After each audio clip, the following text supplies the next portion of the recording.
Hi, I'm Connie, and I am here with Dr. Bajaj of Bajaj Plastic Surgery. Got her name on the building and everything. So this is her space, and we're going to talk about some of her specialized procedures. The breast lift. This one is something that some women hesitate when you start talking about it, and other women just jump right on board. And what do you see as a target patient for a breast lift? What does it do? So, a breast lift is primarily going to reshape the breast and relocate the nipple areola complex. The simplest way to think about it is if you have your breasts and your nipples point to the ground, a lift is going to lift your breasts and your nipples are going to point straight ahead. What a breast lift will not do is it's not going to make you have your breasts all the way up at your clavicle. I've seen patients and they come in and they say, I want my breasts here. And that's not going to happen. We can't change the location of our breast with No, breast lift? we cannot. So if you look at your breast, you have your inframammary fold Okay. and the top border of your breast. And then you can determine that by you hold your breast up and you cup it and you can see the top border of your breast. So that top border of your breast and your inframammary fold define your breast footprint unique to you on your chest wall. And some women will have a lower breast footprint, some women will have a higher breast footprint, but that's an individual thing. And a breast lift is going to recenter your breast on your breast footprint so that it's no longer below your breast footprint. And that's the main idea. What it's not going to do is it's not going to give you a lot of volume up at the top part of your breast. That's obtained more with an implant.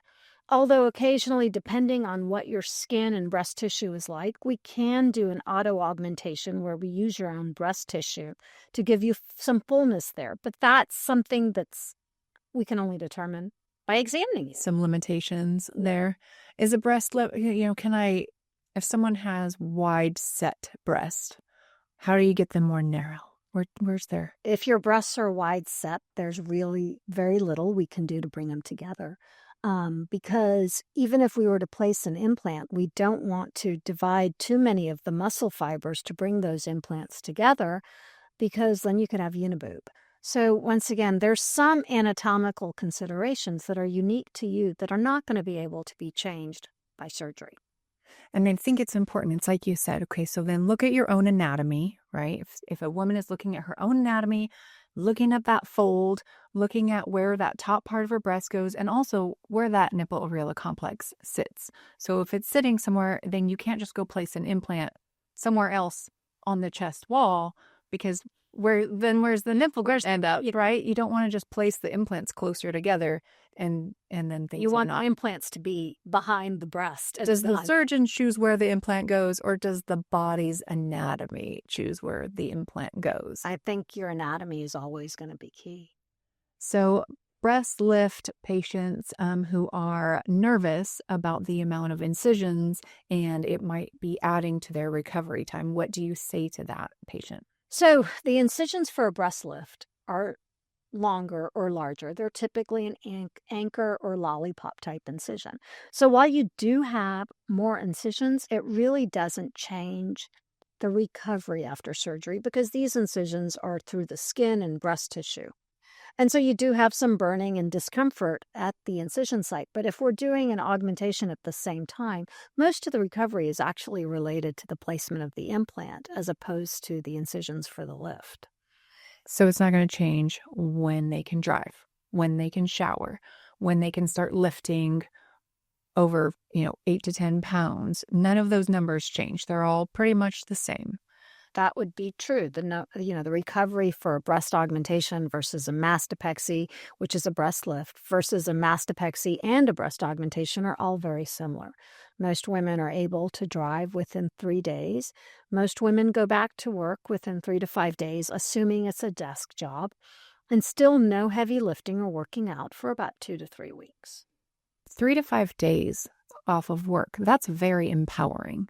And I think I've had people ask, well, am I going to need to take 2 weeks off of work or a month off of work, because they've heard that before.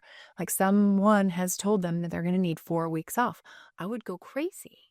right? I don't think many of us can afford to take 4 weeks off of Who takes 4 weeks off of? for an elective procedure. Yeah. I don't think that's realistic. And I think it's important that if you're going to have elective surgery, you be able to get on with your life and live it, because it's an elective procedure to improve your quality of life.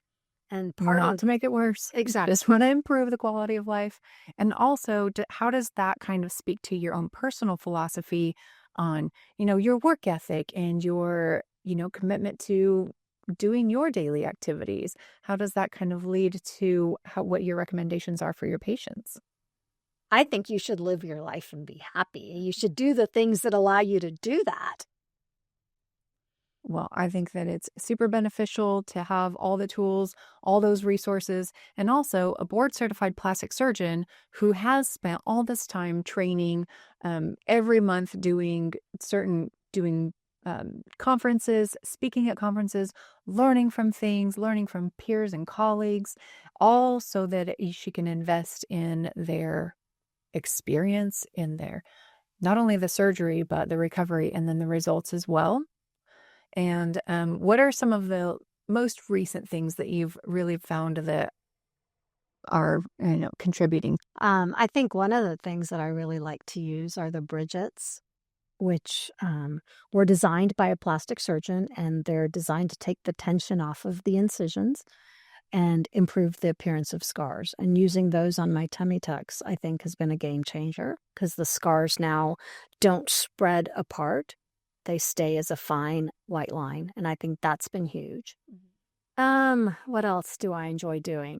The other things that I've learned by going to conferences are different techniques for facial procedures and facelifts, including something called a hemostatic net, where we place sutures that look like a net that minimizes hematomas and also allows the results to be better, I think. I think all of that is a process of continuously learning. Yeah, I agree. And it's such an investment into the patient's results, right? That's going to help them have longevity in their results, as well as aid in their maybe just not the need for a secondary surgery, like the Galaflex. I totally forgot about the Galaflex. Yeah. Thank you for reminding me. So Galaflex is an absorbable mesh made out of the same thing as suture material. And what we are using it more for is soft tissue support. So in other words, think about it this way. Your skin has stretch marks, which means that the elasticity and support mechanism from your skin is gone. And so the Galaflex is trying to help support the implant. And so frequently with revisionary breast procedures, it's a very useful tool in the toolbox to have available to you. Gives you longevity with your mastopexies and, helps keep things up. But what do you say to people who go, oh, but I don't want another like foreign object in my body? So it's absorbable, meaning that it goes away with time, and it really acts as a scaffolding to guide your body on how to heal with its scar tissue, so that the tissue that grows into it is stronger than it would have been without it. And by 1 to 2 years, it's no longer detectable by MRI, so it's basically been incorporated. Fully absorbed. I enjoy learning more every day from Dr. Bajaj on her different techniques and the procedures that she recommends for people. If you want to learn more about what procedure she would recommend for you, call us. Tell us your goals. Tell us the thing that's bothering you and what your concern is, and we'll get you in to meet Dr. Bajaj and find out what procedures she would recommend to give you an improved look. Thank you very much, and give us a call.